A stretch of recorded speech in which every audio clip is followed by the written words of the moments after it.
নমস্কার, welcome to my channel Samir Shri Shri Radhakrishna Gopal Shrimad Bhagavad Gita. আজ 28 August 2025। আমি বৃহৎ আদি মৎস্য পুরাণ সপ্তম অধ্যায়ের মদন দ্বাদশীর ব্রত উপবাসের 26 পৃষ্ঠার কিছু অংশ পাঠ করছি। শ্রী শ্রী মৎস্য পুরাণ কি জয়, শ্রী শ্রী রাধাকৃষ্ণ গোপাল শ্রীমদ ভগবত গীতা কি জয়। রাধেকৃষ্ণ রাধেকৃষ্ণ রাধেকৃষ্ণ। সেই গর্বে যে সন্তান লোভিবে জনম, ইন্দ্রকে নাশিতে সেই হইবে সক্ষম।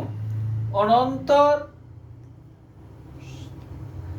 আপস্তম্ভ ঋষি মহামতি করিয়া পুত্রেষ্টি যজ্ঞ দিলেন আহুতি। বাসব শত্রুর ববস্য মন্ত্র উচ্চারণে আহুতি প্রদান করিলেন সেই ক্ষণে। এ ব্যাপারে দেবগণ হন বিষাদিত, আর দানবেরা হইল অতি আনন্দিত।